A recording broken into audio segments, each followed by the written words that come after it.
Do your parents know what you're doing at school? My parents know what I'm doing at school because they're staff members. So, of course, they know what I do. The same with me because both of my parents staff at the school, so they know everything I do. Um, they actually they feel free to tell me, so I have a pretty good idea of what they're doing.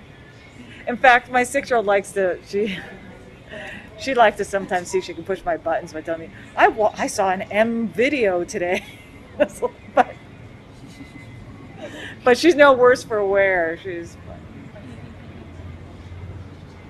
They know as much as I choose to tell them, which basically means that um, that when I first started going to Sudbury Valley, I didn't really like talking about it because I just wanted to be able to go there, not feel like I was under the watchful eye of my parents. Um, I started to feel more comfortable not worrying about what they think. Also, now that I'm older and I'm not as dependent on them, so now they pretty much know what I do. Just to Whenever clarify. a parent comes with doubts to the staff and asks, what did my daughter do today? The staff always comes to us and says, is it okay with you if I talk to your parents about you or about your day or what you do at school? And they never do it without the kid's approval, and sometimes without the kid, sometimes in the kid's presence, which is also, it's great to know we're not being judged, not to our knowledge, not in front of us, not behind our backs. No one judges, and that's also an incredible thing. I sort of believe that it's best if the parents aren't involved too much. Yeah, because I tend to think that the students generally act differently when there's parents around. That's the way I see it. Well, my parents staff at the school, but it's not like I spend a lot of time around them because I'm around them all the time at home. But I think it's fine for them to staff at the school just as long as they're not in your face. I don't really want to be part of the school day. I think it's I have an impact if I'm there. My daughters are going to be, behave differently. I mean, they're going to, my 6-year-old, when I have come during the day, it's like she'll climb on my lap. I mean, being their mother, they would feel less free, I think, with me around.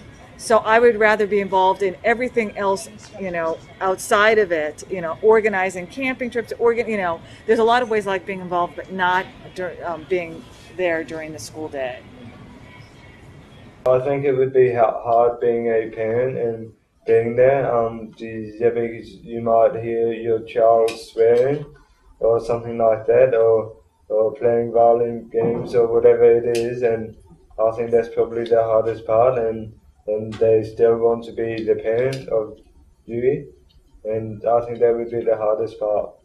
I mean, it really depends on the kid and depends on the parent. But I think for most parents of most kids, they tend to make the kids less comfortable just being themselves. Um, Yeah. but that's not to say that parents are not involved at all in school. I mean, parents are voting members of the school assembly, which doesn't really have a day-to-day management function, but does sort of approve the budget at the end of the year and is the legal governing body of the school. And there's certainly, I think in most Sudbury schools, certainly at Sudbury Valley and Greenwood, welcome to come and go, into the school. They're just not regular members of the school community. I'm a member of the school assembly. I'm also on the board of trustees. We have something that other schools don't have, but it's been a nice thing for our school, which is we have a parents club. And the mission of the parents club is so that parents can meet and express concerns.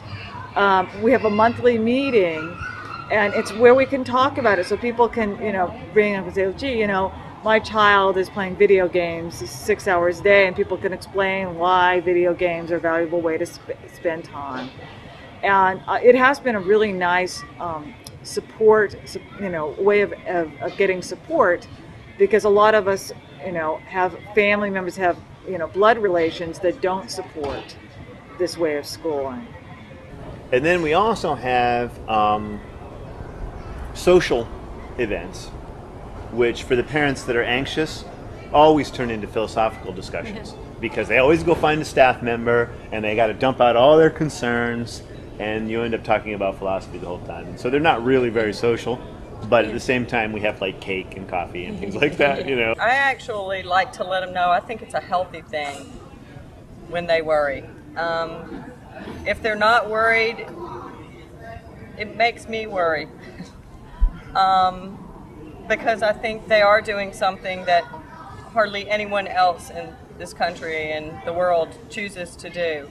And at the same time, and I think they need a huge amount of support to do that. And I think one of the best lessons that they can be helping their children through is just taking responsibility for that, that whole process of their education. We've also tried having lectures and discussions, and those are, something that kind of happens on a cycle.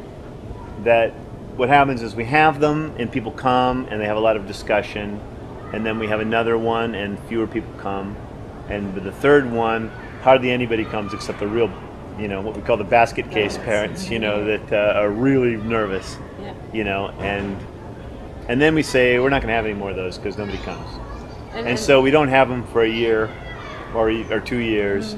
And then the parents are saying, can we have one of those things? And so we have one, and people come and they say, this is great, have another one. And then fewer people come, and then nobody comes, and we stop